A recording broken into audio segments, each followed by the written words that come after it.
सिर्फ देखने का माध्यम नहीं, बल्कि जीवन के हर रंग को महसूस करने का जरिया है। इनकी देखभाल करें ताकि दुनिया हमेशा खूबसूरत नजर आए।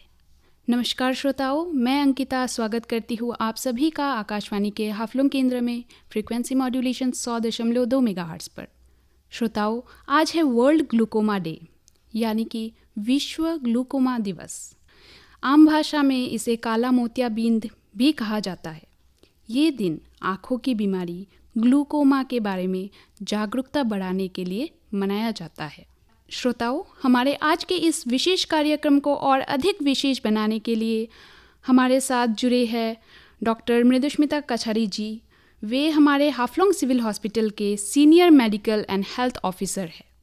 आज हम इनसे जानेंगे इस दिन के बारे में कुछ ज़रूरी बातें।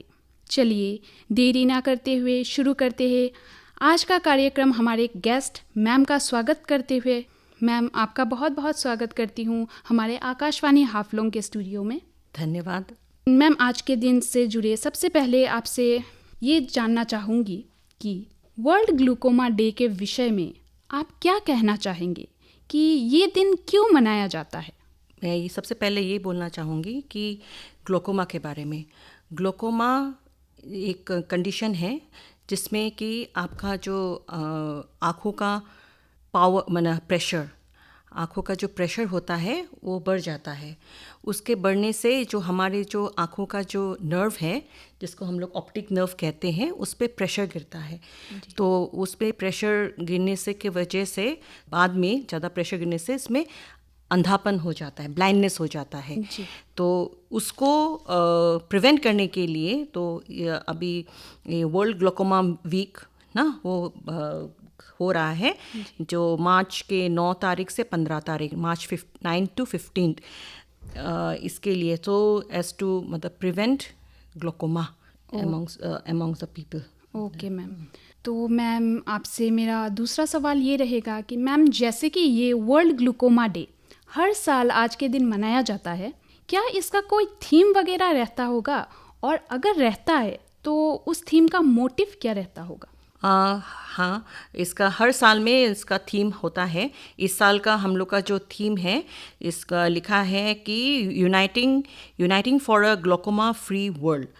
तो मतलब कि ऐसे मैंने बताया है, glaucoma is a very serious condition जिससे कि अंधापन हो जाता है। तो उसके लिए वो उसको मतलब अंधेपन तक स्टेज में ना पहुंचने के लिए तो ये वीक करते हैं। तो इसका ये थीम तो यही है, uniting for a glaucoma free world. जी मैम, ये जो ग्लूकोमा है, इसका शिकार होने के कुछ ऐसे लक्षण अगर आप बताएं मैम, जिससे पता चल सके कि फर्स्ट चेकअप के लिए कब तक डॉक्टर विजिट कर लेना चाहिए? देखिए, ग्लूकोमा के लिए जो ग्लूकोमा होता है उसमें पेशेंट जो आते हैं उनको आँखों में दर्द होता है। इस बहुत दर्द होता है और उनमें किसी किसी को दिखाई नहीं देता है, साफ से धुंधलापन दिखा है, जो ब्लरिंग ऑफ विजन, धुंधलापन ना, जैसे क्लाउडीनेस ना, जैसे कुछ बादल जैसे आ गया है, ऐसे होता है। किसी किसी को आँखों में आँखें लाल हो जाती हैं और किसी किसी को तो क्या होता है कि लाइट देखने में उनको प्रॉब्लम होती है। जो लाइट होते हैं, लाइट के चारों तरफ में उनको इंद्रधनुष, रेनबो कलर्स ना, हैलोस बोलते हैं हम लोग मेडिकल टर्म्स में, इसको हैलोस बोलते हैं, रेनबो हैलोस उनको दिखाई देता है।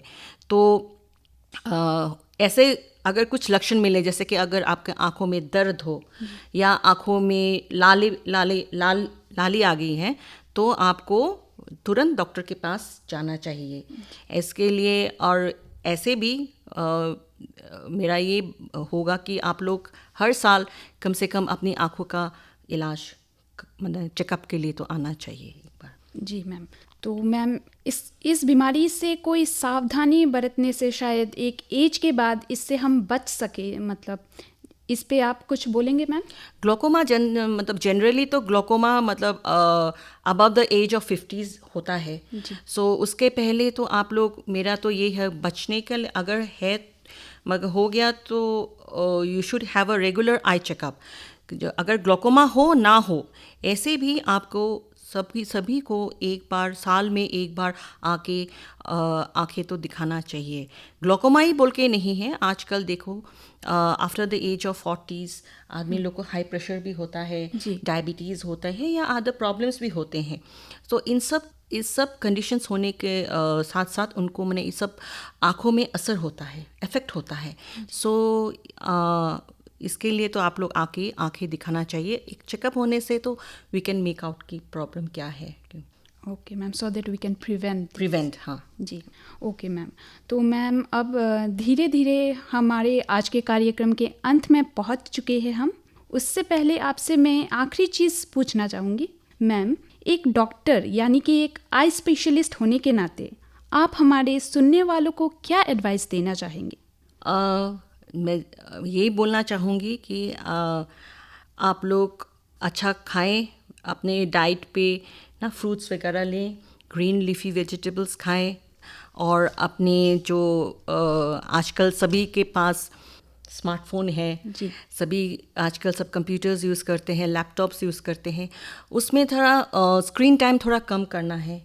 आजकल बच्चे मोबाइल के बिना कुछ नहीं करते हैं, तो खाली इंडोर्स में और एक्टिविटीज़ करते हैं। तो थोड़ा सा मोबाइल को स्क्रीन टाइम कम करके थोड़ा आउटडोर एक्टिविटीज़ करना चाहिए, थोड़ा एक्सरसाइज करना चाहिए। और जैसे कि और मैंने जैसे बताया है, अगर आपको दूसरा कुछ और बीमारी है जैसे कि हाई प्रेशर है, डायबिटीज़ या थायराइड की प्रॉब्लम हो और एनी अदर प्रॉब्लम्स हो, उसका भी आप चेकअप करो, उसका भी आप मतलब मेडिकेशंस लो, और प्लस आप अपना आँखों का भी ध्यान रखिए, क्योंकि आँखें हैं तो सब कुछ है, अगर आँखें नहीं हैं तो कुछ भी नहीं। सो आँखें साल में एक बार होने से भी अपना आई को दिखाइए, कहीं पे भी हो, सिविल में हो या कहीं पे भी हो, अपना आँखें दिखाइए हॉस्पिटल में। मेरा ये अनुरोध रहेगा। जी मैम, बहुत ही अच्छा लगा मैम आपसे बातें करके, और बहुत कुछ नई चीज़ें सीखने को मिली हम सभी को। आपका बहुत बहुत धन्यवाद डॉक्टर मृदुष्मिता काछारी मैम। आप हमारे आकाशवाणी हाफलोंग के स्टूडियो पे आई, आपका कीमती समय हमें दिया, उसके लिए धन्यवाद ma'am. Thank you so much. श्रोताओं, हमारे आज के इस विशेष कार्यक्रम को यही समाप्त करते हैं। अब मैं अंकिता आप सबसे विदा लेती हूँ। देते रहिए ढेर सारा प्यार और सुनते रहिए Akashvani Haflong frequency modulation 100.2 megahertz पर। नमस्कार।